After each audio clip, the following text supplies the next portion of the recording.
திரு விக்னேஷ், இப்போ 2 மாநாடு நடத்தி முடிச்சிருக்கீங்க. முதல் பரப்புரை கூட்டத்தை நீங்கள் விஜய் தொடங்கியிருக்கார். ஒரு க்ரௌட் கண்ட்ரோலபிளில் இல்லை அப்படின்றதுல ஒரு இஷ்யூவை ஷாப் சார் பாயிண்ட் பண்ணுறாரு. இது 2 முக்கியமான மாநாட்டிலையும் எதிரொலிச்சுது. இப்போ இந்த இதுலேயும் பார்க்க முடிஞ்சது. இந்த கூட்டத்தில் விஜய் தன்னுடைய அட்டாக்கை திமுகவை நோக்கி ரொம்ப கூர்மைப்படுத்துகிறாரா அப்படின்ற ஒரு கேள்வி எழுது. இன்னொரு பக்கம் கொள்கையற்றவர்களுடைய கூட்டத்தால் ஒன்றும் பண்ண முடியாது அப்படின்னு சொல்லக்கூடிய ஒரு அறிக்கை, முதலமைச்சருடைய அறிக்கை ஒரு பக்கம். அதை ரிசம்பிள் பண்ணக்கூடிய வகையில் கிரவுண்டில் தென்படுதா அப்படின்றத ஒரு கேள்வியாக இருக்குது. இன்னொரு பக்கம் இன்றைக்கி திமுகவை நோக்கி விஜயுடைய வாதம், அந்த விமர்சனம் கூர்மையடைறதுக்கான காரணம் என்ன? ஃபர்ஸ்ட் ஆஃப் ஆல், மாண்புமிகு தமிழக முதல்வர் அவர்கள் கொள்கையற்று அடுத்து மக்களுக்கு இடையூறு, இந்த 2 விஷயத்தை நான் பின்னாடி அட்ரஸ் பண்ணுறேன். ஃபஸ்ட்டு எங்களோட அந்த நிகழ்ச்சி, பரப்புரை நிகழ்ச்சி பற்றி பேசிட்டு நான் பின்னாடி வரேன்.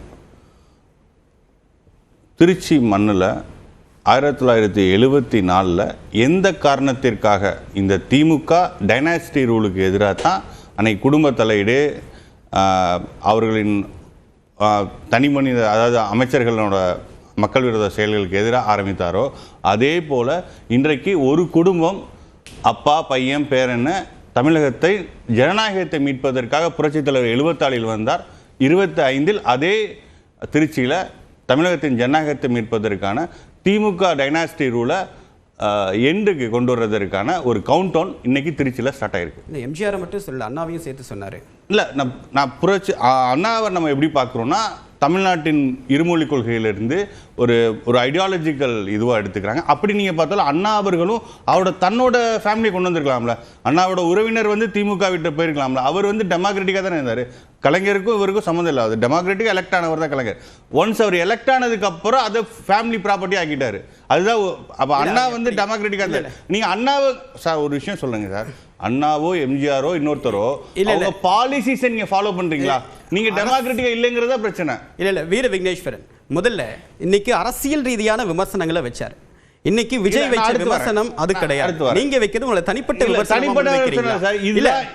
இதுதான் வாக்கு இல்ல, வாக்குறுதிகளை சார்ந்து வச்சார். அது சார்ந்து சொல்ல நான் சொல்றேன் சார். நான் புரட்சித் தலைவர் எம்ஜிஆர் அவர்கள் எந்த காரணத்திற்காண்டி தமிழகத்தின் டெமோக்ரஸியை ரிஸ்டோர் பண்ணுறதுக்கு பண்ணாரோ அதே காரணத்திற்காக அதே இடத்துலேருந்து ஆரம்பிச்சிருக்கோம். அதுதான் இது. அடுத்து முதல்வருக்கு வரேன். மாண்புமிகு தமிழக முதல்வர் அவர்கள் கொள்கையை பற்றி பேசுகிறார். மதச்சார்பற்ற சமூக நீதி கொள்கைகள் தமிழக வெற்றி கழகத்தின் கொள்கைகள். அந்த கொள்கை முதல்ல சமூக நீதி கொள்கை. அப்புறம் பெரியார் படத்தை பெருசாக போட்டாது மட்டும் சமூக நீதி கிடையாது. இந்தியாவில் அனைத்து இந்தியா கட்சி கூட்டணி நேற்று சில நாட்களுக்கு முன்னாடி அறிவிச்சிருக்கார். பிப்ரவரி 22 முதல் கர்நாடகாவில் கேஸ்ட் சென்சஸ் எடுக்கப்படும் அப்படின்னு சொல்லி சித்தராமையா அவர்கள் அறிவிச்சிருக்கார். இவர் போன ஆட்சி காலத்தில் 2015 எடுத்திருக்கார். இது போக ரேவந்த் ரெட்டி தொடங்கி பல இந்தியா கூட்டணி முதல்வர்கள் கேஸ்ட் சர்வே எடுத்திருக்காங்க. ஆனால் ஒரு குடும்பத்தின் சமூக நீதி சுரண்டல் தமிழ்நாட்டில் நடந்துட்டு இருக்கு. ஒரு ஃபேமிலியிலேருந்து தான் அப்பா பையன் முதல்வர் துணை முதல்வராக வரணும். அதே போல் கேஸ்ட் சர்வே எடுக்கிறா ஒரு 5200 ஜாதி இருக்கு ஓபிசியில். நான் ஏன் கேஸ்ட் சர்வே எடுக்கணும்னு நான் சொல்லி கேஸ்ட் சர்வேக்கோ ஒரு குடும்பத்துல இருந்து முதலமைச்சரா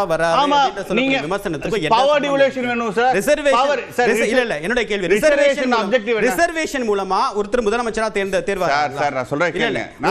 சட்டமன்ற உறுப்பினராக மக்கள் தேர்ந்தெடுக்கிறாங்களா இல்ல இடஒதுக்கீடு அடிப்படையில் வராங்களா? மக்கள் எப்படி தேர்ந்தெடுக்கிறாங்க? 2019 அரசியலுக்கு வராங்க. 4 ஆண்டுகள் அவர் துணை முதல்வர் ஆகிறார். வேணா மாண்புமிகு தமிழ்நாட்டின் துணை முதல்வர் முதல் அங்கீகாரம் தமிழ்நாட்டின் துணை முதல்வர் ஒரு புக் எழுதினார். 4 ஆண்டுகளில் துணை முதல்வர் ஆகுது எப்படின்ட்டு.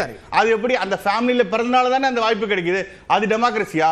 அதைத்தான் நாங்கள் கேள்வி கேட்கிறோம். நீங்க தேர்தல் பங்களிப்பே ஜனநாயகம் நீங்க நினைச்சீங்கன்னா நான் பரிதாபப்படுறேன். அப்படி பிஜேபி பார்த்தா கூட பாசிச செயல்கள்ல, மதவாத செயல்கள்ல எலெக்ஷன்ல ஓட்டு வாங்கி தான் வர்றாங்க. அதனால அவங்களை ஒத்துக்க முடியுமா? நம்ம ஜனநாயக பூர்வமானது கிடையாது. ரெண்டாவது கேஸ்ட் சர்வே எடுக்க மறுக்கிற திமுக பெரியார் படத்தை போடுறனாலே மட்டும் சமூக நீதி இல்லை. அவங்க இந்தியா கூட்டணியில் இருக்கிற பிஜேபியோட ஸ்லீப்பர் செல். செகண்ட் திங் மரியாதைக்குரிய அண்ணா ஹசீபுல்லா இருக்காங்க. 2002 கோத்ரா கலவரத்தின் போது மத்திய அமைச்சர்கள் இடம்பெற்றிருந்த டிஎம்கே அப்போது எதிர்கட்சிகள் ஒரு தீர்மானம் கொண்டு வராங்க கோத்ரா கலவரத்துக்கு எதிர்த்து. அப்ப அந்த தீர்மானத்தை ஆதரிக்க மறுத்தது திமுக. கோத்ரா கலவரத்துக்கு ஆதரவா செயல்பட்டது, டைரக்டாவும் இன்டைரக்டாவும்.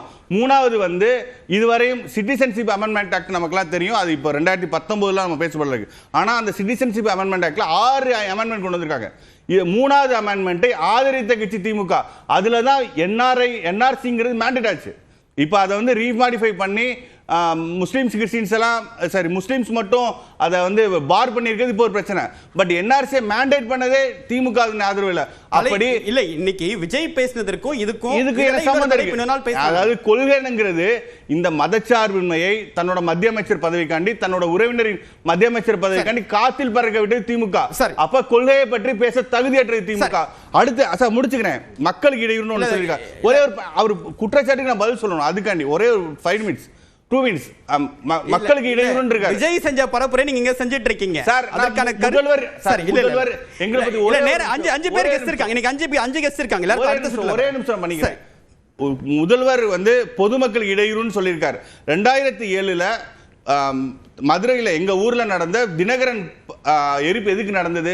அதுல 3 பேர் இறந்து போனாங்களே, உங்க குடும்பத்தின் சொத்து பிரிக்கிற பிரச்சனையில அப்பாவிகள் இறந்து போனாங்களே, அதுக்கு ஒழுங்கு அது வந்து பொதுமக்களுக்கு பாதிப்பு இல்லையா? சரி, அதாவது சாக்கிரன் கொலை செய்தது திமுகவினர். அதனால திமுக எந்த ஆதாரத்தின் அடிப்படையில் சொல்றீங்க தெரியல. இல்ல இல்ல இல்ல சார், அது அரெஸ்ட் ஆனது யார் சார்?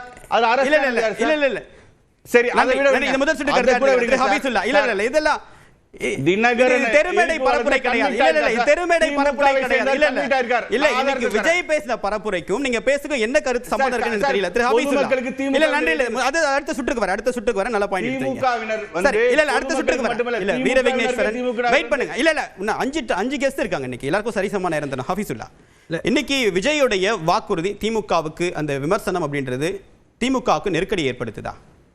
முதல்ல தம்பி சொன்ன குற்றச்சாட்டுகள்லாம் இருக்குல்ல, திமுக மீது இவங்க வைக்கிறாங்கல்ல, டினாஸ்ட்டு குடும்ப அரசியல்னு, இதை எங்கள் தலைவர் மக்களை சந்தித்து முதலமைச்சராக வந்தார்.